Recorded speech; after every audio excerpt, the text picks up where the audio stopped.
সুপ্রিয় দর্শক, শুভ সন্ধ্যা।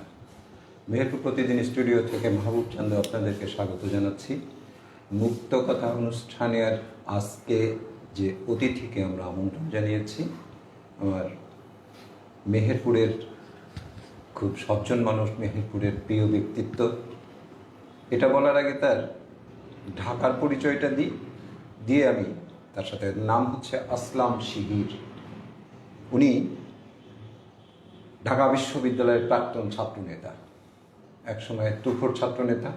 উনি ছিলেন বাংলাদেশ ছাত্রলীগ কেন্দ্রীয় সংসদের সাংস্কৃতিক সম্পাদক একাধিকবার, এবং বর্তমান সময়ে উনি আছেন কেন্দ্রীয় সাংস্কৃতিক বিষয়ক উপকমিটি বাংলাদেশ আওয়ামী লীগ, সেটিরও সদস্য।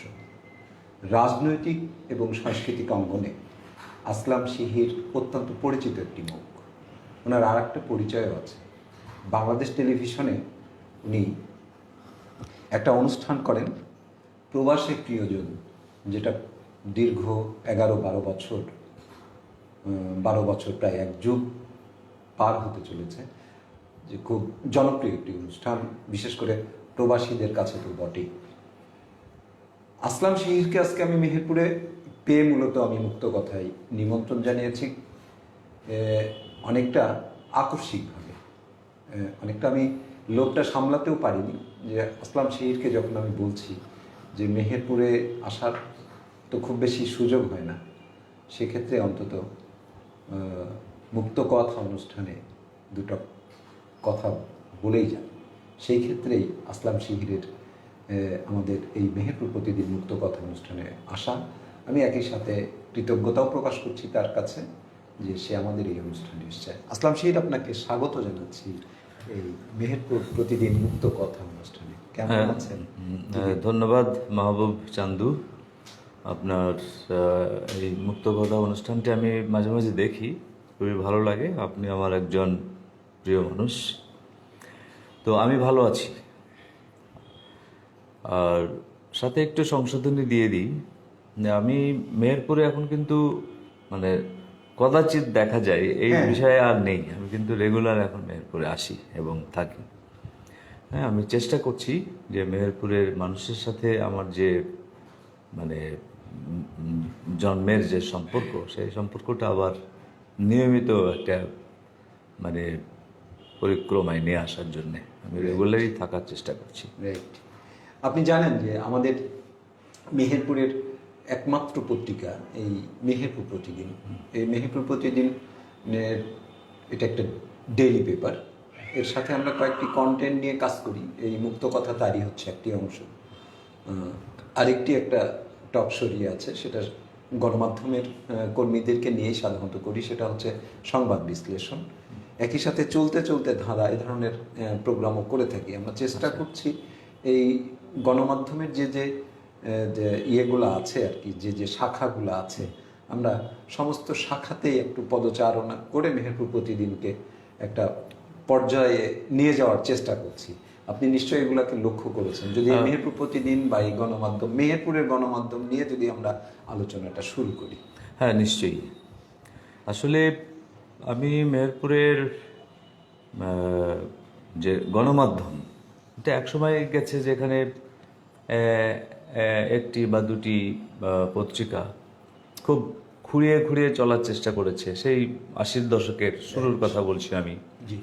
ওখানে পরিচয়, মুজিবনগর, দৈনিক আজম, পাক্ষিক পশ্চিমাঞ্চল, হ্যাঁ, পরে পশ্চিমাঞ্চলে এলো। সবগুলি চেষ্টা করেছে মেহেরপুরের মানুষের কথাগুলো তুলে ধরবার জন্যে, কিন্তু এখানে যেহেতু সার্বিক যে সুযোগ সুবিধা কিংবা যে আনুষঙ্গিক যে সমস্ত সাপোর্ট, বিজ্ঞাপন, নানান কারণে হয়তো সেগুলো আর খুব বেশি দীর্ঘস্থায়ী হতে পারেনি। তবে আমি যেটা মনে করছি যে মেহেরপুর প্রতিদিন, এই যে দৈনিক যে পত্রিকাটি এসছে, যার স্লোগান হলো জনগণের মুখপত্র, হ্যাঁ, জনগণের মুখপত্র, অর্থাৎ মেহেরপুরের জনগণের মুখপত্র হিসেবে মেহেরপুর প্রতিদিন কিন্তু ইতিমধ্যেই জায়গা করে নিয়েছে। যে আমরা ঢাকায় থাকি বা আমরা মেহেরপুরের অনেক মানুষ, আমরা বিভিন্ন দেশের বিভিন্ন প্রান্তে আমরা ছড়িয়ে ছিটিয়ে থাকি, তাদেরও কিন্তু মেহেরপুর সম্পর্কে জানার একটা বড় মাধ্যম হয়ে গেছে এখন মেহেরপুর প্রতিদিন। তো মেহেরপুর প্রতিদিন আমি জানি এটা একটা দুঃসাধ্য ব্যাপার যে প্রতিদিন পত্রিকার সংখ্যা বের করা, সেটা পরিমাণ যাই হোক না কেন, শত শত হাজার হাজার যে সংখ্যা এটা বের করা, এটা মেহেরপুর প্রতিদিন যে করতে পারছে, এটা আমি মনে করি মেহেরপুর প্রতিদিনের সাথে আপনারা যারা জড়িত আছেন, এর সম্পাদক প্রকাশক যারা আছেন, তাদের যে নিরলস পরিশ্রম তো বটেই, এবং এটা একটা আমি মনে করি এটা সেবাধর্মী একটা প্রতিষ্ঠান। এটা যে গণমাধ্যম মানুষের কথাগুলো মানুষের কাছে পৌঁছে দেওয়া, এটাও তো একটা সেবা আমি মনে করি। হ্যাঁ, সেই কাজটি মেহেরপুরে, যেটা অনেকেই মানে কল্পনা করতে পারতো না, যেখানে দু একটি অনলাইন পত্রিকা কাজ করে যাচ্ছে বেশ কয়েক বছর, সেই প্রেক্ষাপটে মেহেরপুর প্রতিদিন আমি মনে করি মেহেরপুরের জনগণের মনে কোঠায় অলরেডি স্থান করতে পেরেছে। তবে আপনাকে আরেকটু আমি যদি মেহেরপুর প্রতিদিনের একটু কথা বলি, আমাদের এটা শুধু মেহেরপুরে না, আমরা একটা বৃহত্তর কুষ্টিয়া জেলায় যে একটা অঞ্চল ভিত্তিক যে এটাকে নিয়ে মার্কেটিং করা, এটা ঝিনাইদহ, কুষ্টিয়া এবং চুয়াডাঙ্গা, প্রত্যেকটা জেলাতেই ইউনিয়ন ভিত্তিক, ইউনিয়ন লেভেল পর্যন্ত এর প্রতিনিধিরা কাজ করছে। বেশ একটা বড়, আমরা কিছুদিন আগেই ঝিনাইদহতে একটা প্রতিনিধি সভা করে আসলাম। আমি এখানে ব্যবস্থাপনা সম্পাদক হিসেবে দায়িত্ব পালন করছি। আচ্ছা আচ্ছা। ইয়াদুল মোমিন সে সম্পাদক হিসাবে দায়িত্ব পালন করছে। আমরা দুজনেই ঝিনাইদহে গিয়ে এই অতি সম্প্রতি আমরা এক সপ্তাহ আগে আমরা সেই প্রতিনিধি সভাটা করলাম। হয়তো কিছুদিনের মধ্যে চুয়াডাঙ্গাতে করব, তারপরে কুষ্টিয়াতে, তারপরে হয়তো সকলকে নিয়ে একটা সময় আমরা মেহেরপুরে একটা ওয়ার্কশপ করার ইচ্ছা আছে। বাহ, মানে মেহেরপুর বৃহত্তর কুষ্টিয়ার মধ্যে তার মানে এই পত্রিকাটি যাচ্ছে। এবং আমরা সামনে মাস থেকে আমরা আশা করছি এক ধরনের মোটামুটি রেডি করেছি যে আমরা মাগুরা এবং যশোরে ঢুকবো। আচ্ছা। তো এটার এই এতদ অঞ্চলে এর একটা অবস্থান তৈরি করা, গণমাধ্যম তো মফস্বল আর জাতীয় বলে কিছু নেই, গণমাধ্যমই। তো সেই ক্ষেত্রে আমরা এই টেরিটরিটাকে আমরা করার চেষ্টা করছি। এবং আপনার জ্ঞাতার্থে বলছি, মেহেরপুর প্রতিদিন অবশ্যই একটা এর আর একটা সবচেয়ে বড় ক্যারেক্টার যেটা, এটা ডিএফপি ভুক্ত পত্রিকা। হ্যাঁ, মিডিয়া ভুক্ত যেটা বলে আর কি। হ্যাঁ, নিশ্চয়ই এটা একটা বড় অর্জন। আমার মনে হয় যে আগের পত্রিকাগুলো সেই এটা অর্জন করতে সক্ষম হয়নি, কিন্তু মেহেরপুর প্রতিদিন। আর কি কোনো পত্রিকা আছে? না, আর কোনো পত্রিকা মাত্র মিডিয়াভুক্ত পত্রিকা, এটা মিডিয়াভুক্ত পত্রিকা। এবং আপনি যাদের নাম বললেন, ইয়াদুল মমিন বা মাহবুব চান্দু, আপনি বা এর পিছনে যে প্রকাশক সাহেব যিনি আছেন এমএস ইমন একটা, সে একজন অসাধারণ একজন সংগঠক আমি মনে করি।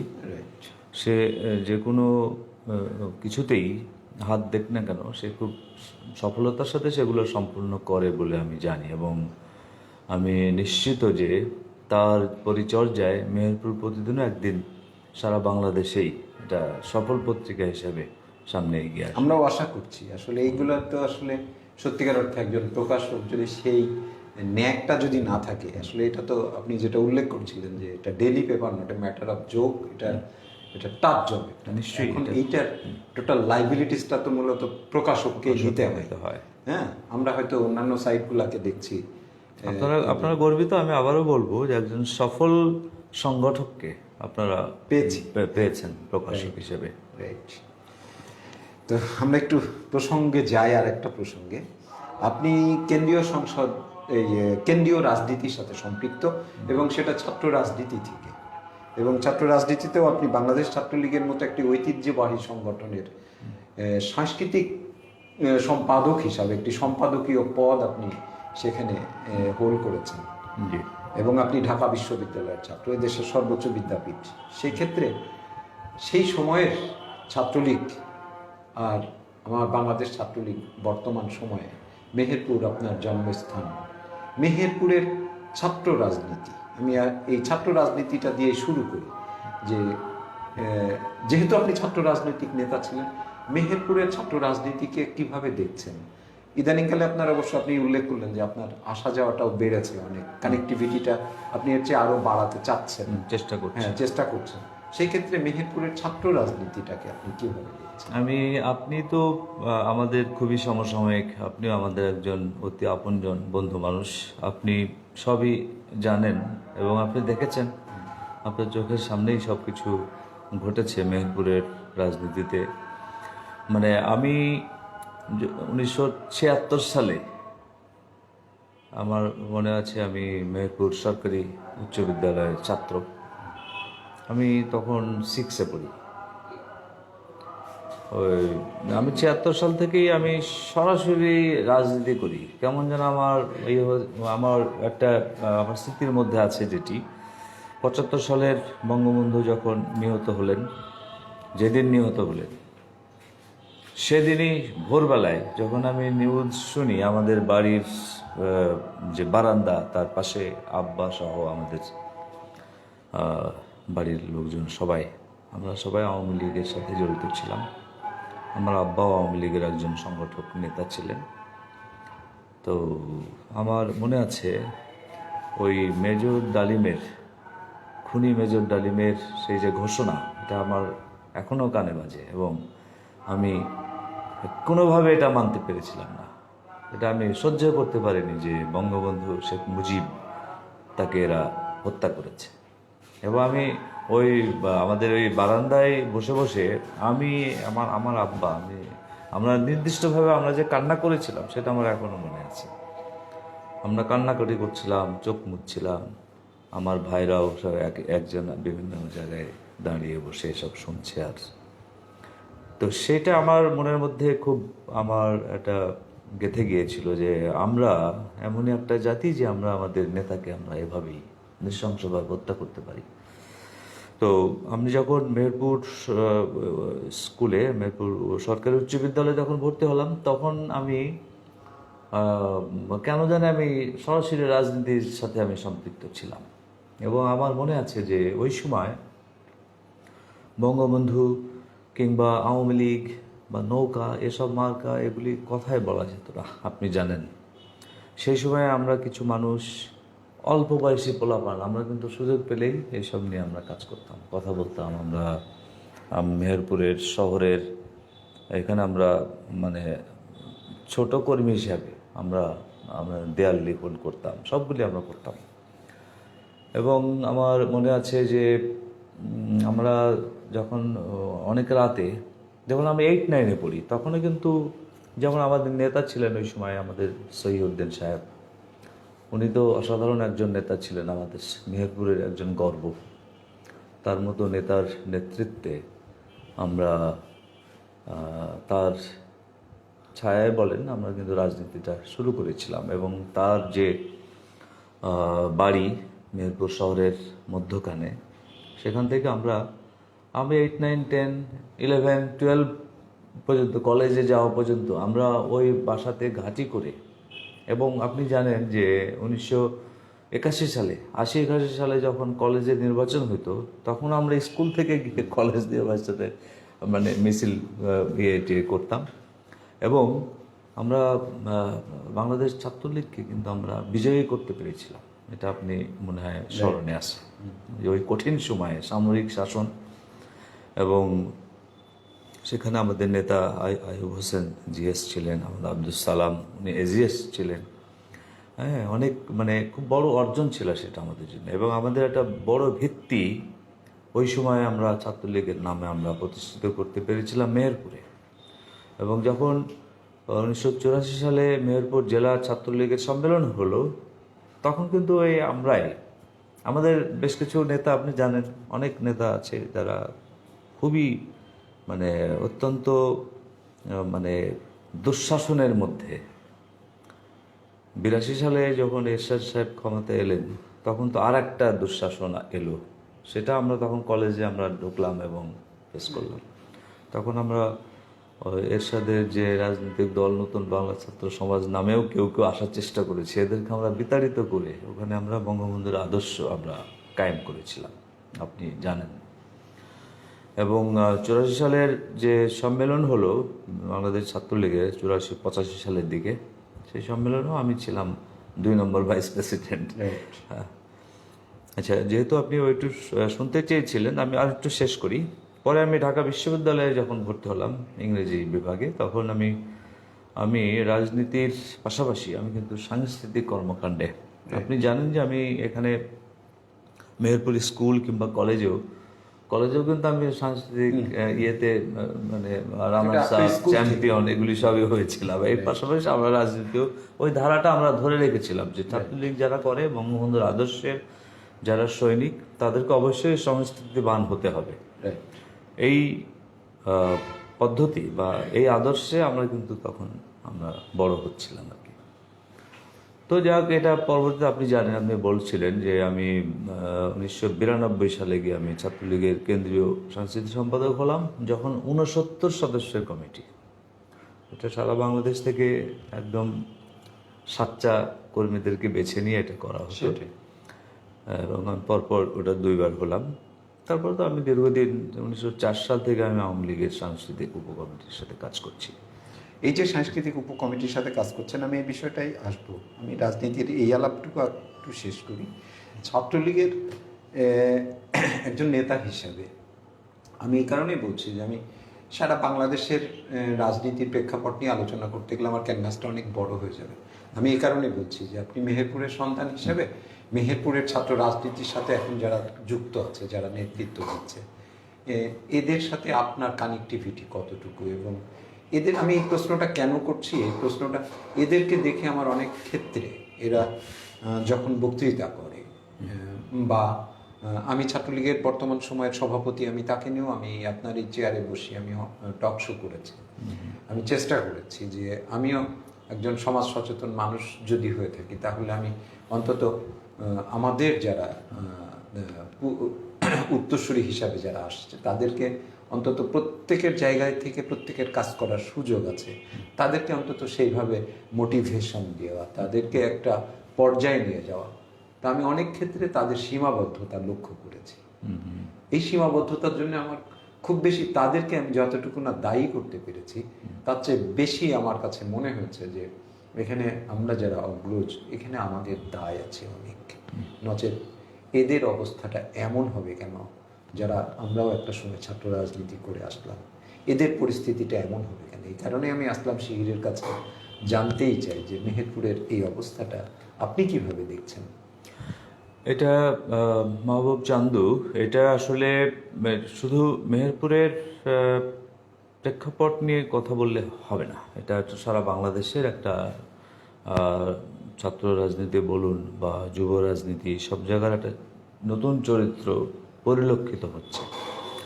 এটা হচ্ছে যে অনেক সময় আমরা ব্যক্তির তোষণে আমরা চলি, হ্যাঁ, অথবা ছাত্র অবস্থায় আমাদের যে দায়িত্ব, যে ছাত্রদের অধিকার, তাদের পক্ষে কথা বলার জন্যে আমাদের ছাত্রলীগ কাজ করত।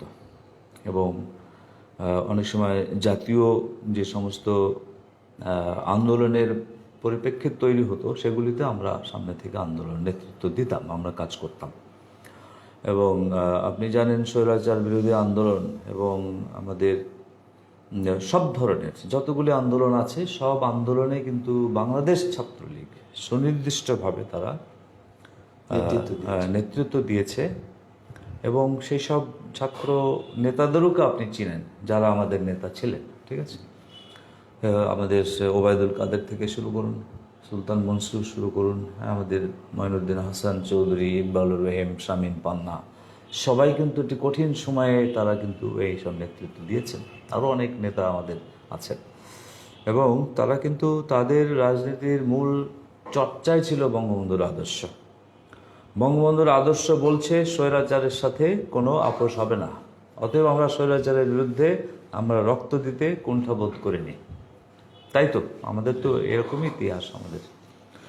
নাহলে ঢাকা বিশ্ববিদ্যালয়ের বিভিন্ন রাস্তার প্রান্তে প্রান্তে দেখেন অসংখ্য শহীদ ছাত্র নেতার ভাস্কর্য এখনো রয়ে গেছে। হ্যাঁ, সেগুলি কিন্তু আদর্শ ভিত্তিক, আদর্শের কারণেই সেটা সম্ভব হয়েছে, আমরা ফাইট করেছিলাম। আর বর্তমান সময়ে আপনি যেটা বলছেন মেহেরপুর, এটাকে আমি একদম ডিস্টিংগুইশ আমি করব না। আমি বলবো যে আদর্শ শতভাগ আমরা ধারণ করি, আমাদের ছাত্রলীগ ধারণ করি, প্রতিটি নেতাকর্মী আমরা ধারণ করি, কিন্তু কখনো যদি সামান্যতম বিচ্যুতিও ঘটে থাকে, সামান্য, সেটাও কিন্তু সমাজের মধ্যে একটা বড় একটা প্রতিফলন হয়ে যায়। আমরা ঠিক এ ধরনের একটা জায়গায় আমরা আছি যে আমরা বঙ্গবন্ধুর আদর্শ নিয়ে চলবো, নাকি আমরা অমুক ভাই তমুক ভাইয়ের আশীর্বাদ নিয়ে চলবো। ঠিক এ ধরনের একটা প্রেক্ষাপট ছাত্রনেতা, তারা তো ইয়াং, তাদেরকে যে তাদেরকে বুঝিয়ে তাদের সঠিক রাস্তায় স্টাবলিশ করানো, এটা আপনি বলছিলেন এটা অগ্রজদের দায়িত্ব। আমি মনে করি এক্ষেত্রে আমরা অগ্রজরা হয়তো কিছুটা আমরা ব্যর্থ আছি। তবে আজকের অবস্থা যাই হোক না কেন, আমি মনে করি আগামীতে ছাত্র রাজনীতি তথা বাংলাদেশ ছাত্রলীগের প্রতিটি নেতাকর্মী তারা এই মেহেরপুরের মাটিতে যেমন বঙ্গবন্ধুর আদর্শ নিয়ে এগিয়ে যাবে, প্রত্যেকটা ক্ষেত্রে তারা কাজ করবে।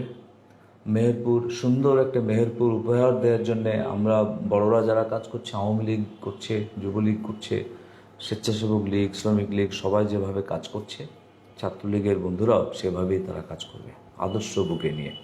আদর্শটি কার? আমাদের সর্বকালের সর্বশ্রেষ্ঠ বাঙালি, যিনি এই বাংলাদেশের প্রতিষ্ঠাতা, বাংলাদেশের স্বপ্নদ্রষ্টা এবং সোনার বাংলা, একটি সুন্দরতম বাংলাদেশ পৃথিবীর মানচিত্রে প্রতিষ্ঠিত করার যে লক্ষ্য নিয়ে তিনি এই বাংলাদেশকে প্রতিষ্ঠা করেছিলেন, বাংলাদেশ স্বাধীন করেছিলেন। সেই স্বাধীন বাংলাদেশে যারা অনাদর্শিক, আদর্শহীনতার মধ্য দিয়ে যাবে, পতন তাদেরই হবে। কিন্তু এই বাংলাদেশের ক্ষতি, এটা কেউ, বাংলাদেশের কোনো ক্ষতি বাংলাদেশ এই সমস্ত মানুষদের দ্বারা হবে না। আর আপনি যেটা বলছেন সেটা শুধু বাংলাদেশ ছাত্রলীগ না, এটা বাংলাদেশের ছাত্র রাজনীতির মধ্যেই এটি এখন একটি মানে ঠিক অনাদর্শিক একটা একটা কিছু একটা হয়তো ঢুকে গেছে, যেখানে তারাও আর কথা বলেন। আজকে আওয়ামী লীগ ছাত্রলীগ ক্ষমতায় আছে, তাই না? তো ছাত্রদল কি করছে? তারা একটা বক্তব্য দেয় কখনো কোনো ত্রুটি বিচ্যুতি নিয়ে সমাজের, আমি তো দেখি না। তারা মিছিলের নামে না যে ছাত্রলীগ অমুক কাজটা খারাপ করলো, তারা নিয়ে প্রতিবাদ করতে দেখছি না। তার মানে ছাত্র অন্যান্য সংগঠনগুলির মধ্যেও তারাও কিন্তু একটা বিভ্রান্তির মধ্য দিয়ে, এটা কি আসলে এক ধরনের বিরাজনীতিকরণ সে মনে হচ্ছে? আসলে বিরাজনীতিকরণ তো এটা আমি বলছি এটা আংশিক, কারণ আমরা যখনই আমরা আদর্শ থেকে ব্যক্তি পর্যায়ের রাজনীতিতে আমরা চলে যাব, চর্চা যদি হয় আমাদের ব্যক্তিগত চাওয়া পাওয়া, সেটা হলে তখন আপনি বিরাজনীতি করেন বা ব্যক্তিগত রাজনীতির কথা বলেন, হ্যাঁ, সেটা তো তখন আসবে। আপনি এখন তো অনেক ছাত্রলীগের নেতাদেরকে মানে ঠিকাদারি করতেও দেখি। এটা কি আসলে এই অর্থনৈতিক একটা এলিমেন্টস এখানে ঢোকার কারণে কি আসলে এটা কি আর এরকম হলো? আমি যদি আপনাকে আরেকটু পরিষ্কার করে বলি, আপনি যাদের কথা বলছিলেন, আপনি আসলাম শিহির, আপনি সালাম ভাইয়ের কথা বলছিলেন, ডক্টর আব্দুল সালাম, তিনিও রাজশাহী বিশ্ববিদ্যালয়ের নেতা ছিলেন। আপনি আব্দুল্লাহ আলমিন ধূমকেতুর চেনেন, আপনি ধূমকেতু রাজশাহী বিশ্ববিদ্যালয়ের ছাত্রলীগের স্বনামধন্য নেতা ছিলেন। আমি যদি আমার মেহেরপুর প্রতিদিনের প্রকাশকের কথা বলি, সেও ঢাকা বিশ্ববিদ্যালয়ের ছাত্র রাজনীতির সে একটা গুরুত্বপূর্ণ অবদান রেখেছে, তাই না? এইরকম এই যে আপনারা কেন্দ্রের সাথে আপনারা যে যুক্ত হতে পারলেন, আপনাদের প্রতিভা নিশ্চয়ই, আমাদের এমন কোনো সেই ধরনের লিঙ্ক আপ ছিল না যে লিঙ্ক আপগুলো আপনার কুমিল্লা, নোয়াখালী বা চিটাগাং বা বরিশাল বা ফরিদপুরের অঞ্চলের মানুষের যেটা আছে সেটা আমার মেহেরপুরের কখনোই ছিল না। সেটা আমি যদি মনে করি যে আসলাম সেইটা যোগ্যতায় সেখানে তার অবস্থানটা তৈরি করে নিয়েছে, আমি যতদূর জানি বুঝি, ঠিক আছে। আব্দুল সালাম তিনিও তিনার যোগ্যতায়, আব্দুল্লাহ আলমিন ধূমকেতু এবং MS ইমন, তারা কিন্তু যোগ্যতায় কিন্তু কেন্দ্রের রাজনীতিতে তাদের অবস্থান রয়েছে। তাহলে এই যোগ্যতাটা এখন তৈরি হচ্ছে না, এখন আপনার কোনো প্রতিনিধিত্ব থাকছে না। আপনার কেন্দ্রে কিন্তু কলেবর বেড়েছে, কমিটির কলেবর বেড়েছে, আপনি 69 জনের মধ্যে একজন, অথচ এখন কমিটি ইয়ে তো অনেক বেশি, অনেক 400 জন হয়ে যাচ্ছে, 400 জন, তাই না? সেখানে কয়জনের প্রতিনিধিত্ব আছে মেহেরপুরের? আমি মূলত আপনাকে এ কারণে জিজ্ঞাসা করেছি, আমি কিছুটা বায়াসড হয়ে জিজ্ঞাসা করছি। আমার মেহেরপুরটা কেমন আছে মূলত? আমি এই প্রসঙ্গে আপনাকে আমি শুরুতেই বলেছিলাম যে আমরা চাই, শুধু আমি আসলাম শিহির বলে না, আমাদের যারা ওই সময়ের যারা ছাত্র রাজনীতি করে এসেছেন, আমি চাই প্রত্যেকে তারা মেহেরপুরের রাজনীতির উন্নয়ন, বঙ্গবন্ধুর আদর্শের ধারাকে প্রতিষ্ঠিত করার লক্ষ্যে, সুন্দর সুস্থ রাজনীতি প্রতিষ্ঠিত করার লক্ষ্যে তারা মেহেরপুরে বসে কাজ করুক। এবং আমি নিজেও সেটা ফিল করি, এবং আমি মনে করি যে আমাদেরও এখনো আমাদের কন্ট্রিবিউশন করার সুযোগ আছে। আমি এই জন্য হ্যাঁ। বলছি যে আপনাদের দায়টাই, আমি আসলে দায়ীটা করতেই চাচ্ছিলাম, যে এই কারণে যে এতগুলা নেতা আপনারা ছিলেন আপনার প্রিয় সংগঠনের, কিন্তু সেই সংগঠনের অবশ্যই একটা পরিচর্যা দরকার আপনার এলাকায়। সেক্ষেত্রে আরেকটি বিষয় খুব গুরুত্বপূর্ণ আমাদের ভাবতে হবে, সেটা হলো আমাদের নেত্রীও সবসময় বলেন যে যারা সম্মান পাওয়ার তাদেরকে সম্মান দিতে হবে, এবং যার যা অবদান তার স্বীকৃতি দিতে হবে। কিন্তু আমাদের এখানে যেটা ঘটেছে, বা সারা বাংলাদেশেও এই ধরনের একটা আপনি জানেন যে গ্রুপিংয়ের রাজনীতি, বিভিন্ন উপদলীয় কোন্দল, নানান কিছু তো অনেক সময় এই ধরনের বড় সংগঠনে কার্যকর থাকে। তো আমি মনে করি তুলনামূলকভাবে মেহেরপুর একটি সুস্থ রাজনীতির ধারায় তড়িৎ ফিরে আসতে পারে। আমি মনে করি যে এখানে খুব একটা জটিলতাও যে খুব বেশি আছে তাও নয়। আমি মনে করি যে মেহেরপুরকে বঙ্গবন্ধুর আদর্শের একটি সুন্দর সংগঠন হিসাবে বাংলাদেশ আওয়ামী লীগ, যুবলীগ, ছাত্রলীগ প্রতিটি সংগঠনকে নার্সিং করার মাধ্যমে একটি সুন্দর রাজনৈতিক ধারা পরিবেশ আমরা প্রতিষ্ঠিত করতে পারি।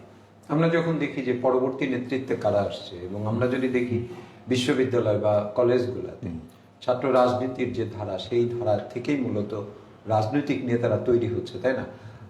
আমরা যখন মেহেরপুর ছাত্র ছিলাম, ছাত্র থাকা অবস্থায় মেহেরপুরের শিক্ষা প্রতিষ্ঠানগুলোর যে অবস্থা ছিল, শিক্ষা প্রতিষ্ঠানের বর্তমান অবস্থায় কিন্তু সেরকম না। এখন মেহেরপুরের সর্বোচ্চ বিদ্যাপীঠ মেহেরপুর সরকারি কলেজ, সেখানে অনেক বিষয়ে অনার্স খোলা হচ্ছে, তাই না? সেখানে মাস্টার্স হচ্ছে। আমরা ইতিমধ্যেই আপনি জানেন যে মেহেরপুর একটা বিশেষায়িত সরকারি বিশ্ববিদ্যালয়, সেটারও এক ধরনের অনুমোদন হয়েছে, যদিও এখনো কার্যক্রম শুরু হয়নি। পাশাপাশি সরকারি কলেজ হিসাবে গান্ধী সরকারি কলেজ বা মুজিবনগর সরকারি ডিগ্রি কলেজ, এগুলা হয়েছে। শিক্ষার মানের, শিক্ষা প্রতিষ্ঠানের সংখ্যা বেড়েছে, শিক্ষা প্রতিষ্ঠানের যোগ্যতা বেড়েছে। হ্যাঁ, তো সেই ক্ষেত্রে অবশ্যই ছাত্রছাত্রীদের যোগ্যতাও আসলে সেখান থেকে বাড়বে, এটাই আশা করি। এবং সেই সাথে রাজনীতির যে ধারাটা, ওখান থেকে যে আসলে নেতা তৈরি হয়, মূলত আমি মনে করছি যে আমাদের সময় থেকে এখনকার সময়টা কিন্তু আরো সমৃদ্ধ হয়েছে, তাদের সুযোগ আছে, আমাদের যেটা সেই সময় ছিল না আসলে। নিশ্চয়ই আপনি তো জানেন যে একসময় আমরা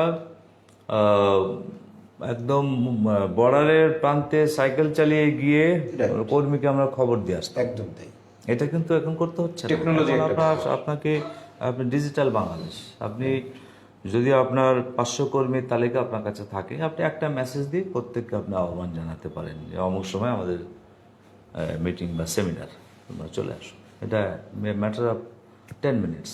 এই সবগুলি কিন্তু আমাদের অনেক কিছুই, হ্যাঁ, অনেক সুচারু করে দিয়েছে বর্তমান প্রেক্ষাপট। আর আরেকটি বিষয় যেটা আমি বলতে চাই, সেটি হলো যে স্বাধীনতার পরবর্তী সময় থেকে যারা ছাত্র রাজনীতি করেছেন, যুব রাজনীতি করেছেন, তাদেরকে সাথে নিয়েই যে কোনো রাজনৈতিক কর্মসূচি পালন করা আমি মনে করি যে স্থানীয় নেতৃত্বের এটা একটা দায়িত্ব। এবং আমি মনে করি যে মেহেরপুরে সেই দায়িত্ব নিশ্চয়ই পালন হচ্ছে, হয়তো আরও একটু সুচারু হবে। সেটা হলে ওই যে সার্বিক সমন্বয়, সেটা কিন্তু আমার মনে হয় আমরা অচিরেই হয়তো দেখতে পাবো। আচ্ছা, আমি রাজনীতির আলাপটা শেষ করব। যেহেতু আমি এতক্ষণ ধরে যে ছাত্র রাজনীতির কথা বলছিলাম, আপনি একটা গুরুত্বপূর্ণ উপকমিটির দায়িত্ব পালন করছেন উপকমিটির সদস্য হিসাবে।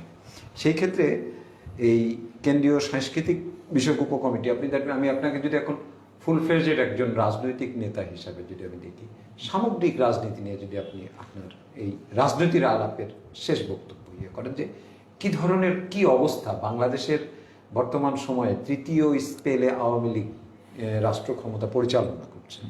সেই ক্ষেত্রে সামনে নির্বাচন, বিরোধী দল থেকে কেয়ারটেকার গভর্নমেন্টের নতুন করে আবার আলোচনা তোলা, সেক্ষেত্রে আবার কোর্ট কর্তৃক কেয়ারটেকার গভর্নমেন্টকে ব্যান করে দেওয়া, এর আর কোনো সুযোগ নাই বলে আওয়ামী লীগের যে বক্তব্য, সব মিলিয়ে সামনের রাজনীতিটা কিভাবে ব্যাখ্যা করবেন? আসলে আমরা রাজনীতির তো একটা পক্ষ বিপক্ষ থাকি, হ্যাঁ। যেমন আমরা আওয়ামী লীগ এখন সরকারি আমরা দল, হ্যাঁ। এখানে আমাদের একটা বিশাল একটা বিরোধী পক্ষ রয়েছে, হ্যাঁ। বিরোধী পক্ষকে সকল আন্দোলন করতে হবে যৌক্তিক তথ্য এবং উপাত্তের ভিত্তিতে। আমরা তো চাপিয়ে দিয়ে কিছু করতে পারবো না। তাদেরকে আন্দোলনগুলো সুনির্দিষ্ট লক্ষ্য তৈরি করে তাদেরকে মাঠে থাকতে হবে। তারা অনেক সময় আপনি বললেন যে তারা আদালতের রায়কে উপেক্ষা করেও তারা রাজনীতি করতে চায়, সেটা কিন্তু ভালো হবে না। যেমন আপনি নিরপেক্ষ সরকারের বিষয়ে তারা যে কথা দাবি করছে, এটিও আমি মনে করি যে এটা একটা সেটেলড, হ্যাঁ। এই বিষয়টি সেটেল, আদালত কর্তৃকও বলা হয়েছে যে এটা আর সম্ভব না, তত্ত্বাবধায়ক হবে না। সুতরাং তোমাদের যদি কোনো দাবি থাকে তাহলে সুনির্দিষ্ট একটা বিকল্প চিন্তা নিয়ে আসো। চিন্তা নিয়ে আসলে আওয়ামী লীগ সবসময় তাদের সাথে আলোচনার জন্য তো প্রস্তুত। আপনি জানেন যে বিভিন্ন প্রেক্ষাপটে আমাদের মাননীয় নেত্রী, আওয়ামী লীগ সভানেত্রী অত্যন্ত উদারভাবে তাদেরকে, গত নির্বাচনেও সেভাবেই তাদেরকে ডেকে গণভবনে তাদের সাথে আলোচনা পর্যালোচনা করে তারপরে নির্বাচনে আমরা গিয়েছি। তো যৌক্তিক ধারাতে রাজনীতিকে আনতে হবে। আর আরেকটি গুরুত্বপূর্ণ বিষয় আপনি বলছিলেন যে রাজনীতির সার্বিক অবস্থা কি। আমরা কিন্তু লুকিয়ে, আমরা অনেক কিছু চাপিয়ে দিয়ে আমরা কথা বলতে চাই না, আমরা পরিষ্কারভাবে কথা বলতে চাই। যেমন আপনি জানেন যে আমাদের বর্তমান জাতীয় সংসদে প্রচুর সংখ্যক ব্যবসায়ী আছে, যারা আজকে এমপি। ব্যবসায়ীদের দিয়ে রাজনীতি হয় না, হ্যাঁ। তাহলে সেখানে ব্যবসা ডুবে যাবে, এটাই বাস্তবতা। আপনি জানেন প্রায় 170 জন মতো এমপি আছে যারা সরাসরি ব্যবসা করেন, ব্যবসা থেকে তারা এমপি হয়েছে, হ্যাঁ। সেখানে আমাদের দলীয় এমপি। কিন্তু আমি মনে করি যে এখান থেকে আমাদের রাজনৈতিক ছাত্রলীগ যুবলীগ করে যারা রাজপথে যারা রক্ত ঝরেছে, ঘাম ঝরিয়েছে, তাদেরকে যদি আপনি দায়িত্ব দেন, তাহলে আজকে আপনি যেমন শুনছেন যে দেশ আজ দুর্নীতিগ্রস্ত, সব দুর্নীতিতে ভরা, হচ্ছে না? দুর্নীতি কে করছে? আমাদের রাজনীতিক যারা মূল রাজনৈতিক ধারায় যারা চলে, ওরা দুর্নীতিকে প্রশ্রয় দিতে চায় না। আপনার সাবেক ছাত্রলীগের স্বনামধন্য নেতারা তো এমপি হতে পারেননি, তারা তো নমিনেশন পাননি। সেটা আমি বলছি, সেটা একটা প্রেক্ষাপট। হয়তো বিগত সময়ে পাননি, তারা আগামীতে পাবেন। এটা দলীয় একটা স্ট্র্যাটেজিও থাকে, সেই দলীয় স্ট্র্যাটেজি মোতাবেক হয়তো আগামীবারে দেখা গেল শতভাগ রাজনৈতিক কর্মীরাই তারা নমিনেশন পাচ্ছে। আর আরেকটি বিষয় হলো, দেখেন যে দুর্নীতি, রাজনৈতিক কর্মীরা কিন্তু, রাজনৈতিক নেতা সংগঠকরা এরা দুর্নীতি বোঝে না। আপনি এটা বিশ্বাস করেন কিনা আমি জানি না, আমি নিজেকে দেখো, আমি বলতে পারি আমাকে দিয়ে আপনি কোনো দুর্নীতি করাতে পারবেন না, কারণ আমি দুর্নীতির যে অলিগলি এটা আমরা বুঝবো না। এটার জন্য এক শ্রেণীর প্রশাসনিক কিছু লোক আছে, তারাই কিন্তু এইভাবে এই জাতিকে, এইসব প্রতিষ্ঠানগুলিকে, এইসব মানুষগুলিকে বিতর্কিত করছে দুর্নীতির মাধ্যমে। এই দুর্নীতিটা যদি বাংলাদেশ থেকে দূর করা যায়, তাহলে আমি মনে করি ছাত্র রাজনীতি থেকে শুরু করে সর্বক্ষেত্রে জাতীয় রাজনীতি সব জায়গায় একটি পরিচ্ছন্ন একটা পরিবেশ হয়ে আসবে। এবং এই পরিবেশটাই কিন্তু বঙ্গবন্ধুর আদর্শ, যেখানে সত্য ন্যায়ের প্রতিষ্ঠা হবে, সমাজতন্ত্রের প্রতিষ্ঠা থাকবে, গণতন্ত্র কায়েম হবে। এটা বঙ্গবন্ধুর আদর্শ।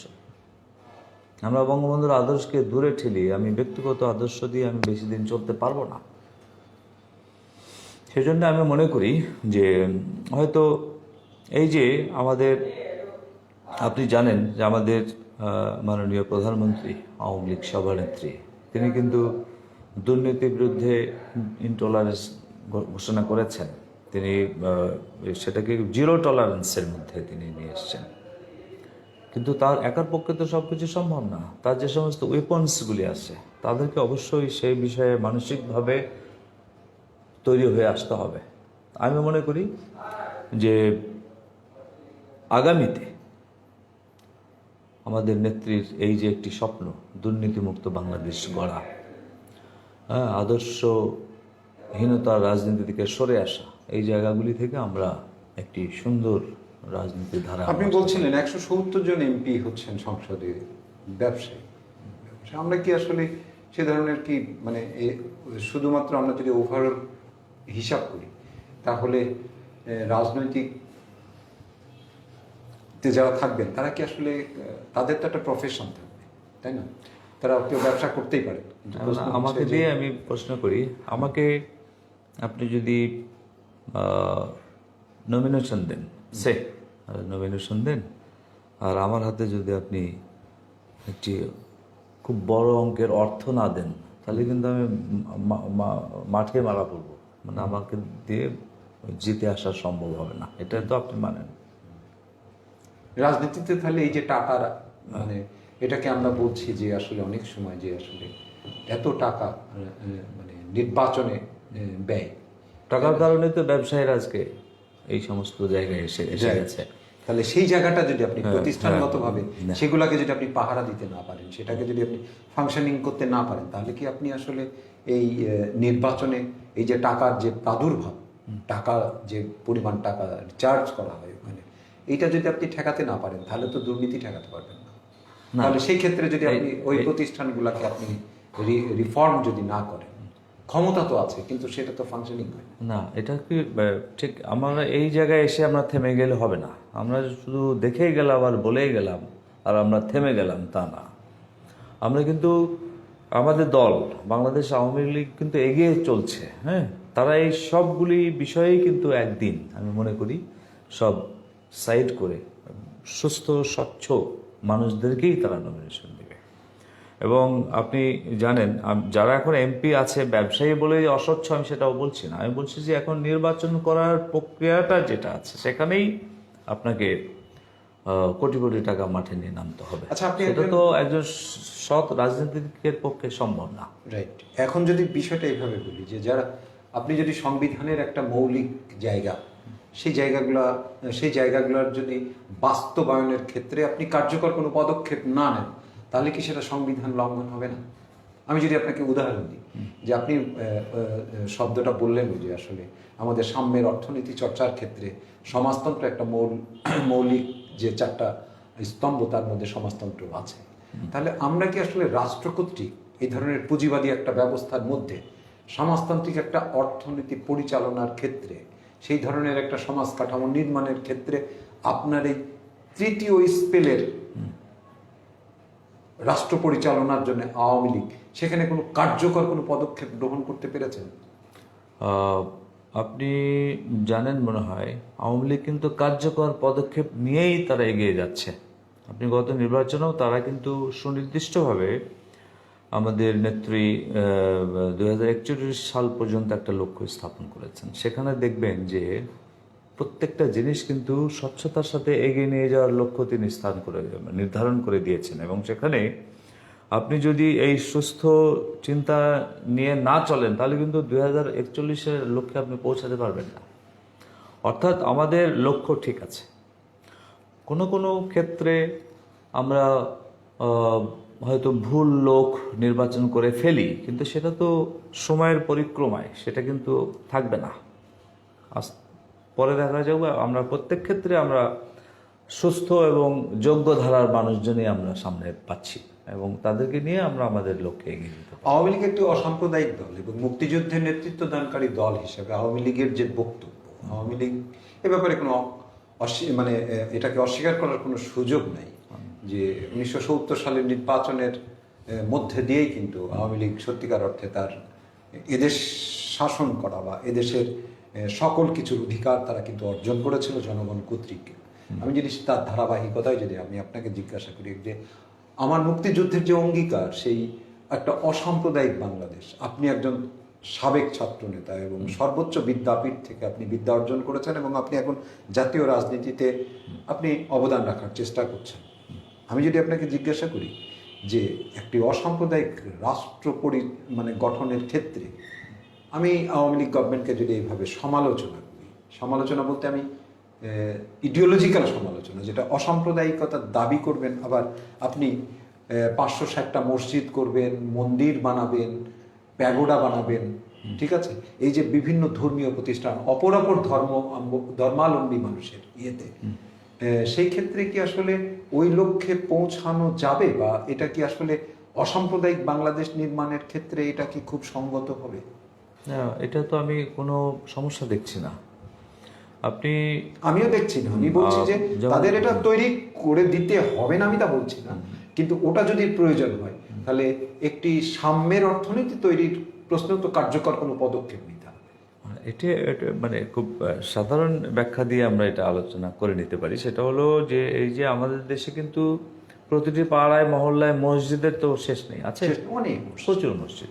তারপরেও একটি দেশ 560টি মসজিদ আমাদের উপহার হিসেবে দিয়েছে, সেটা চলবে। আপনি জানেন যে দেশে যত না, এটা আমাদের সেই উপহিত মসজিদ না, এটা আমাদের নিজস্ব অর্থায়নের মসজিদ, সেই প্রকল্প বাতিল হয়েছে।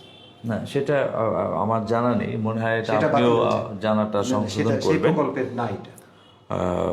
আমরা ওই যে বিশেষ মসজিদ যে প্রকল্পটি, সেটি আমাদের মুসলমান যারা তাদের জন্য এটা ব্যবস্থা করা আছে। এবং আমাদের দেশে অসংখ্য চার্চ আছে, জানেন তো। এই চার্চে সরকারও যেমন অবদান রাখে, এই চার্চের জন্য আমি সব ধর্মের আমি বলছি, বিদেশি দান অনুদানে আসে, তারা এখানে কাজ করে, এইসব সম্প্রদায়ের মানুষজন কাজ করে। এবং এরকম মন্দিরগুলিতেও তাই অনেক দেশের অবদান আছে, আমাদের সরকারের অবদান আছে, যাতে প্রত্যেকে তাদের নিজের ধর্মটা সুচারুভাবে পালন করতে পারে, তাদের নিজের মানে স্থানে বসে, তাই না? এটা তো সমস্যার কিছু নেই। আমি মনে করি এটা যত বেশি হবে, ওই মানে মন্দির, প্যাগোডা, চার্চ কিংবা মসজিদ, তত বেশি আমাদের নিজ নিজ ধর্মের মানুষজন তাদের ইবাদত করার সুযোগ পাবেন। আমি এবার একটু এই প্রসঙ্গে আসি যে মেহেরপুর আমাদের মুক্তিযুদ্ধের তীর্থভূমি, মুজিবনগরকে ঘিরে আমাদের একটা জাতীয় প্রেক্ষাপট আছে। মুজিবনগর আমাদের বাংলাদেশের ইতিহাসের প্রশ্নে এটা ইতিহাসের প্রবেশদ্বার, আমি এভাবেই ব্যাখ্যা করি মূলত মুজিবনগরকে। তো সেই ক্ষেত্রে এই এত বড় একটা ইতিহাস খ্যাত একটা জায়গার নাগরিক আমরা, সেক্ষেত্রে আমরা যে কোনো জেলার নাগরিকের চেয়ে, মানুষের চেয়ে আমরা কিছুটা ভিন্ন গর্ব অনুভব করি। মেহেরপুরের এই তৃতীয় স্পেলে, আপনার তৃতীয়বারের মতো আওয়ামী লীগ সরকার, মেহেরপুরের যতটা উন্নয়ন আপনি দেখেছেন, এই উন্নয়ন কি মোটামুটি এর ধারাবাহিকতা কতটুকু আপনি লক্ষ্য করছেন যে অন্যান্য অপরাপর জেলাতে, অন্যান্য জেলাতে যে উন্নয়ন, এতে করে মেহেরপুরকে যদি আপনি কম্পেয়ার করেন, কিভাবে ব্যাখ্যা করবেন মেহেরপুরের উন্নয়নকে? আসলে মেহেরপুরের উন্নয়ন, এটাকে তো আলাদাভাবে ডিস্টিংগুইশ করার কিছু নেই। আপনি জানেন যে আমাদের সরকারের যে উন্নয়নের যে রূপরেখা, তাতে করে সারা বাংলাদেশকেই একই সাথে উন্নয়নের ধারাতে নিয়ে আসা, এবং সেক্ষেত্রে সরকার কিন্তু আমি মনে করি শতভাগ সফল একটি। আর এবারের যে আমাদের ইয়ে ছিল যে গ্রাম হবে শহর, আপনি দেখেন যে আমাদের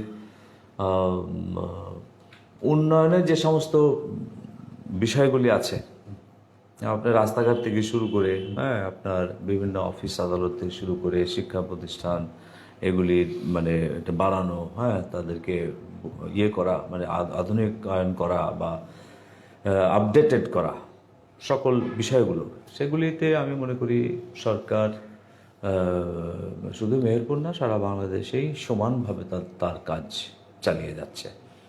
এবং আজকে আমার গ্রাম আমঝুপিতে গেলে দেখবে সব শহরের ছোঁয়া। বেশ কবছর ধরে আমাদের একটা গ্রামের কোনো একটা অলিগলিতে গেছে, সেটাও পাকা রাস্তা।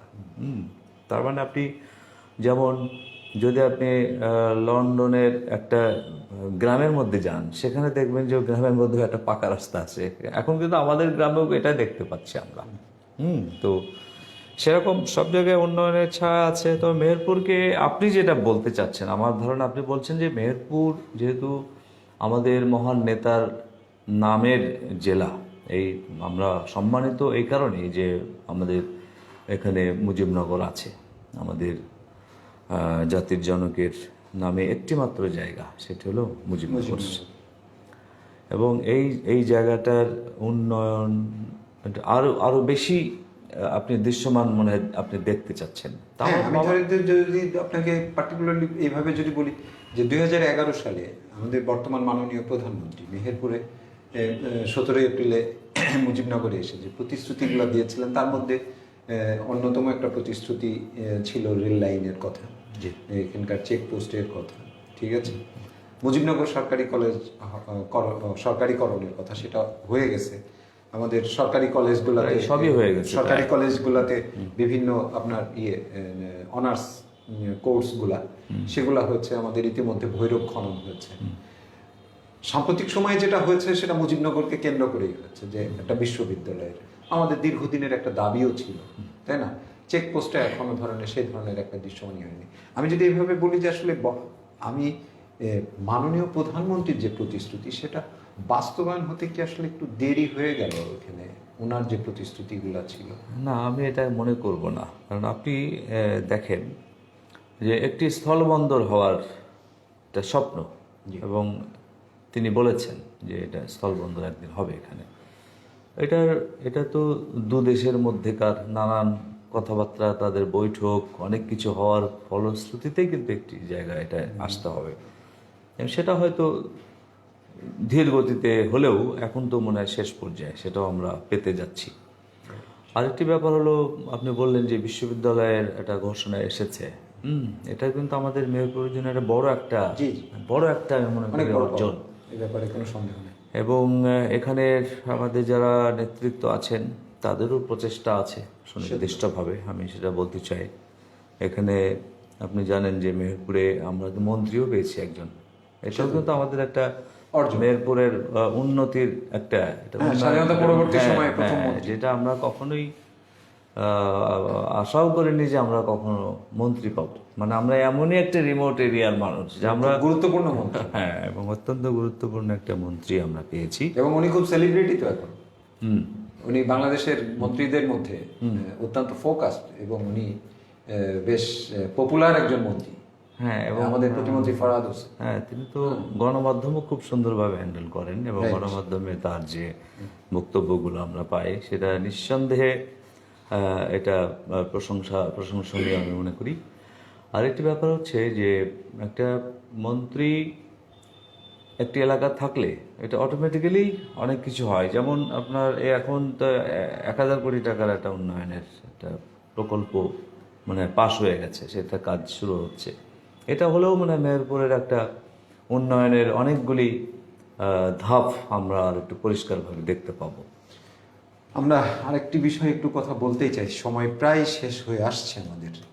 আপনি খুব শক্তিশালী একজন সংস্কৃতি মাধ্যমে কাজ করা মানুষ, এদেশের সংস্কৃতি আন্দোলনের সাথে আপনি দীর্ঘদিন থেকে যুক্ত, আপনার ছাত্র জীবন থেকে। নাটক করেছেন, অন্যান্য যে মাধ্যমগুলো আছে, আবৃত্তি আমার মূল মাধ্যম, আবৃত্তি হচ্ছে আপনার মূল মাধ্যম। সেক্ষেত্রে গণমাধ্যমেও আপনি একটি প্রবাসে প্রিয়জন, একটি খুব জনপ্রিয় উপস্থাপনা করেন, আপনি উপস্থাপক হিসাবে আপনার একটা জনপ্রিয়তা আছে। আমি এই সাংস্কৃতিক অঙ্গনের ক্ষেত্রে যদি কিছু কথা বলি, যে আমরা অনেক সময় এই মেহেরপুর এক সময় সংস্কৃতি ইয়েতে বেশ সমৃদ্ধ একটা জায়গা ছিল। নিশ্চয়ই আপনি ঢাকাতে বসে বলেন না, একটু দূর থেকে যদি একটু দেখা যায় মেহেরপুর সাংস্কৃতিক অঙ্গনকে কিভাবে দেখছেন? মেহেরপুরের সাংস্কৃতিক অঙ্গনকে ঠিক এই মুহূর্তে আমি অল্প দু একটি কথার মধ্য দিয়ে আমি প্রকাশ করতে চাচ্ছি না। আমি মনে করি যে মেহেরপুরের সাংস্কৃতিক ধারাটা, মানে সংস্কৃতির চর্চা এবং এর চর্চার যে ব্যক্তি বা পরিধি, যে যে পর্যায়ে যাওয়ার কথা, যেটা আপনি বলছিলেন যে আমাদের মেহেরপুরের উন্নয়নের সাথে সাথে এই সংস্কৃতির একটা বড় উন্নয়ন হওয়ার কথা ছিল, কিন্তু সেটি কেন আমরা আমাদের কাঙ্ক্ষিত জায়গায় নিতে পারিনি সে সম্পর্কে আমি অন্য এক সময় আমি এটা নিয়ে আলোচনা করতে পারি। এবং আমার মনে হয় অবস্থা যেখানেই থাকি না কেন আমরা, মেহেরপুর একটি সংস্কৃতির একটি পীঠস্থান। আমি মনে করি এখানে অসংখ্য কবি সাহিত্যিক জন্ম নিয়েছেন, গীতিকার, সংস্কৃতি কর্মী, সংগঠক, অনেক বড় বড় সাংবাদিকও এখানে প্রতিষ্ঠিত হয়েছেন। হ্যাঁ, এবং আমি মনে করি যে মেহেরপুরের সংস্কৃতির দিকটি একদিন সারা বাংলাদেশে খুব ডিস্টিংগুইশলি এটা প্রতিষ্ঠিত হবে, এবং সেজন্য আরেকটু সময় দিতে হবে। ইয়েতে যদি আমরা এতক্ষণ ধরে ধরেন বেশ কিছু উন্নয়নের কথাও আমরা বললাম। সারা বাংলাদেশে অবশ্যই দৃশ্যমান অবকাঠামোগত অনেক উন্নয়ন হয়েছে, আমাদের জিডিপি বেড়েছে, আমাদের রেমিটেন্সের অবস্থা খুবই ভালো।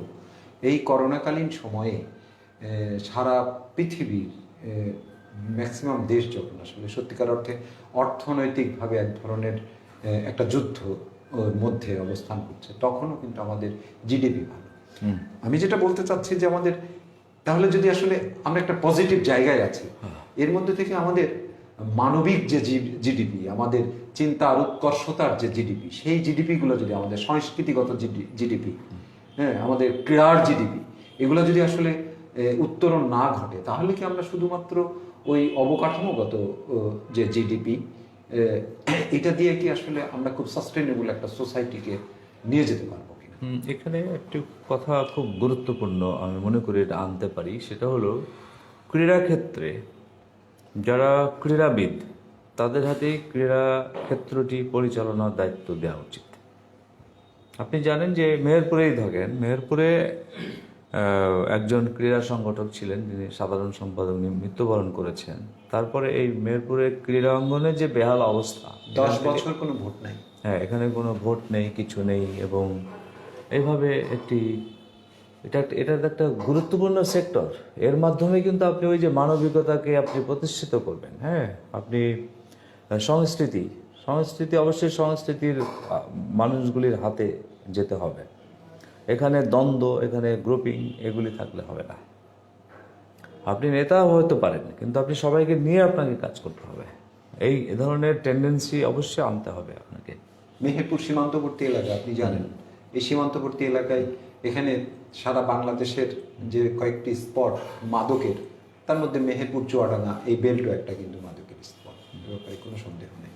সেক্ষেত্রে আপনি যদি আসলে এই ক্রীড়াঙ্গন, সাংস্কৃতিক অঙ্গন, এগুলোকে যদি আপনি পরিচর্যা না করেন, তাহলে আপনি যখন দোষারোপ করছেন যে আসলে যুব সমাজ মাদকাসক্ত হচ্ছে, ধ্বংস হচ্ছে, বিপথে চলে যাচ্ছে, তা আপনি যদি আসলে যুবকদের ক্রীড়াঙ্গনের ওই মাঠে যদি না নিয়ে যেতে পারেন, সাংস্কৃতিক অঙ্গনে যদি না নিয়ে যেতে পারেন, তাহলে তারা সময় কোথায় কাটাবে, কোথায় তাদের সুকুমার বৃত্তি চর্চা করবে?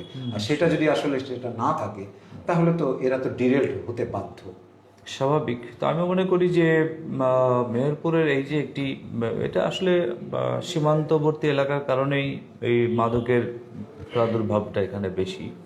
কিন্তু আমি আপনার সাথে শতভাগ একমত যে সংস্কৃতি চর্চা এবং ক্রীড়ার চর্চা এগুলি যত বেগবান হবে, ততই কিন্তু মাদকের চেইনগুলি ভাঙতে শুরু করবে। এটাই কিন্তু সমাজের নীতি।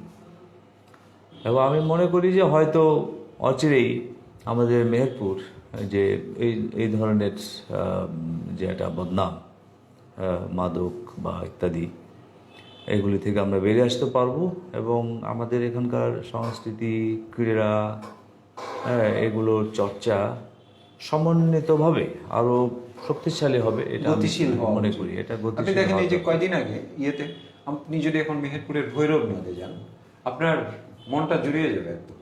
অসাধারণ একটা অ্যাটমসফিয়ার সেখানে, এত সুন্দর তার দৃশ্য। সেক্ষেত্রে আমরা কিন্তু এই জায়গাটাকে ধরে রাখতে পারিনি। এখানে আমাদের নাগরিক দায় আছে। নাগরিক দায় বলতে আমি যেটা বোঝাতে চাচ্ছি, প্রচুর কচুরিপানা জন্মে। এটা কি গভর্নমেন্ট যেমন এটাকে খনন করে দিল, তো এই কচুরিপানা জন্মাবে, গভর্নমেন্টের পক্ষ থেকে আবার সেই কচুরিপানা পরিষ্কার করে দেবে। মানে ব্যাপারটা কি আসলে অনেকটা এমন? এইটা কিন্তু না, আমি একজন নাগরিক হিসাবে আমি মনে করি তাহলে আমার ভিতরে সেই বোধের জায়গাটা তৈরি হচ্ছে না। নাগরিকের দায়িত্ব এই জিনিসটি, এই বিষয়টা কিন্তু আমরা মনে আছে, আমরা যখন স্কুলে পড়ি তখন কিন্তু আমরা আমাদের নদী, কাজলা নদীর উচ্চলা পানি আমরা নিয়মিত গিয়ে পরিষ্কার করতাম। পরিষ্কার করতাম। স্কুল থেকে গিয়ে ওগুলি আমরা ফেলে দিতাম, কিনারে রাখার ব্যবস্থা করতাম। তাহলে নদী পাড়ের মানুষ তারা বা আমরা সেই আমাদের সেই বোধের জায়গাটা হচ্ছে না যে আমরা নিজের একটা স্বেচ্ছাশ্রমের মধ্যে দিয়ে নদীটাকে পরিষ্কার রাখি, পরিবেশটাকে সুন্দর করার জন্য। এই অ্যাওয়ারনেসগুলোর জন্য তো একটা পরিবেশ দরকার হবে, সেটার জন্য একটা গাইডলাইন দরকার হবে, তাই না? আমি বলছি সেই নেতৃত্বটা নাই। না, এটা আমি নেতৃত্ব নেই কথাটি বলাটা এভাবে আমাদের সমীচীন হবে না। কারণ এগুলো আমাদের যেমন প্রশাসন আছে, হ্যাঁ, এবং আমাদের রাজনৈতিক নেতৃবৃন্দ রয়েছেন, হ্যাঁ, এদের সকলেরই সমন্বিত প্রচেষ্টায় আমার মনে হয় এই জায়গা থেকে আমরা বেরিয়ে আসতে পারি। এবং হয়তো এখন সেটা একটু কম থাকলেও হয়তো অচিরেই সেটা কেটে যাবে। আমি মনে করি যে এই যে ভৈরব, এটা আমাদের সম্পদ, এটা ইতিহাস ঐতিহ্যের সাথেও আমরা ভৈরবের সাথে আমরা সম্পর্কিত। এই জায়গাটিকে পরিষ্কার পরিচ্ছন্ন রাখা এটা আমাদের দায়িত্ব। এটা হারিয়ে গিয়েছিল। হ্যাঁ, এটা তো এই যে খনন করে তো আমরা ফিরে আনলাম। এটা হারিয়ে গিয়েছে। এই যে ভৈরব নদী আপনাদের এখানে, এই যে মানে এটা কিন্তু আমাদের একটা বিরাট সম্পদ। এই সম্পদকে আমরাই যদি না মানে রক্ষা করতে পারি তাহলে তো আমাদেরকেই তো সে ভুগতে হবে। আসলাম শির, আমরা একদম শেষে চলে আসছি। 2 মিনিট সময়ে আপনি মেহেরপুরের এই সামগ্রিক আলোচনার সামারি করে যদি মেহেরপুরের উদ্দেশ্যে, বিশেষ করে যারা ইয়াং জেনারেশন তাদের উদ্দেশ্যে, আপনার দেখা মেহেরপুর তাদের উদ্দেশ্যে যদি কোনো টিপস থাকে সেগুলো বলতে পারেন। না, আমার টিপস কিন্তু কিছুই না। সেটা হচ্ছে আমাদের দেশটি তৈরি হতে হবে, পরিচালিত হতে হবে, এবং আমাদের সমস্ত চিন্তা আবর্তিত হতে হবে আমাদের জাতির জনকের আদর্শকে সামনে রেখে। এটা আমি মনে করি আজকে যে রাজনীতি করুন না কেন, আপনি আমাদের জাতির পিতা, তিনি সর্বক্ষেত্রে তিনি যে চিন্তার চেতনাটি রেখে গেছেন সেটা আমাদের অক্ষরে অক্ষরে পালন করতে হবে।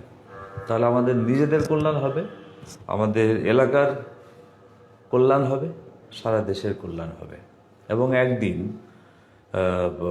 আমরা এই বাংলাদেশকে সারা পৃথিবীর বুকে একটি শ্রেষ্ঠ দেশে রূপান্তরিত করতে পারব যদি আমরা বঙ্গবন্ধুর আদর্শ পুরোপুরি আমরা পালন করতে পারি আমাদের জাতীয় জীবনে, ব্যক্তিগত জীবনে, দৈনন্দিন জীবনে। এটাই হলো আমার শেষ কথা। এবং আমি মনে করি যে আগামী প্রজন্ম অনেক অ্যাডভান্স, এই তরুণ প্রজন্ম অনেক অ্যাডভান্স, কেননা তাদের সাথে ডিজিটাল প্রযুক্তি তাদের সাথে রয়েছে। এই প্রযুক্তিকে ব্যবহার করে বঙ্গবন্ধুর আদর্শকে বুকে ধারণ করে তারা যদি এগিয়ে যায় তাহলে আমাদের সকলেরই মঙ্গল হবে। এইটাই হলো আমার শেষ কথা। অনেক ধন্যবাদ। আপনি আবারও মেহেরপুরে আসলে আবারও কোনোদিন অন্য কোনো বিষয় নিয়ে আপনাকে অতিথি হিসাবে পাবো আশা করছি। নিশ্চয়ই। আপনাকে অসংখ্য ধন্যবাদ মাহবুব চান্দু। বাংলাদেশ মেহেরপুর প্রতিদিন এবং মুক্ত কথা, এবং আপনাকে, আপনি অসাধারণ কিছু বিষয়ে আলোচনা করেছেন, আমার খুব ভালো লেগেছে। আপনাকে ধন্যবাদ জানাচ্ছি, কৃতজ্ঞ। সুপ্রিয় দর্শক, শুনছিলেন আসলাম শহীদের কথা। এই সাংস্কৃতিক অঙ্গনের বেশ কিছু বিষয় নিয়ে কথা বলতে পারলে ভালো হতো, কিন্তু সময়ের স্বল্পতার কারণে সেই বিষয়টা নিয়ে কথা বলতে পারলাম না। রাজনৈতিকভাবে কিছু কথা বেশি সময় ধরে আলোচনা করেছি, এবং মেহেরপুরের যারা সত্যিকার অর্থে ছাত্র রাজনীতির সাথে যারা যুক্ত, আমি এক সময় ছাত্র রাজনীতির সাথে যুক্ত থাকার কারণেই আমার এই জায়গাটার ব্যক্তিগতভাবে একটা দুর্বলতা আছে বলে আমি মনে করি যে এরকম যে রাজনৈতিকভাবে যদি কেউ সমৃদ্ধ না হতে পারে তাহলে রাষ্ট্র পরিচালনার ক্ষেত্রে সেখানে একটা ঘাটতি দেখা দেবে, এবং রাষ্ট্র পরিচালনার ক্ষেত্রে রাজনৈতিক নেতৃত্ব ছাড়া বিকল্প কোনো মাধ্যম নাই। সেই ক্ষেত্রে শিক্ষা প্রতিষ্ঠান, বিশেষ করে উচ্চশিক্ষা প্রতিষ্ঠানগুলো থেকে যদি আসলে সুস্থ ধারার রাজনৈতিক নেতা তৈরি না হয় তাহলে এইটা আমরা একটা সময়ে গিয়ে রাষ্ট্র পরিচালনার ক্ষেত্রে এর যে একটা অভাব আমরা সেটা কিন্তু ভোগ করতে হবে আমাদেরকে। করোনাকালীন সময় চলছে, করোনার মধ্যে স্বাস্থ্যবিধি মেনে চলতে হবে। নিজে স্বাস্থ্যবিধি মানবেন, পাশের জনকে স্বাস্থ্যবিধি মানতে অন্তত কিছুটা হলেও বাধ্য করবেন। সকলে ভালো থাকবেন। শুভরাত্রি।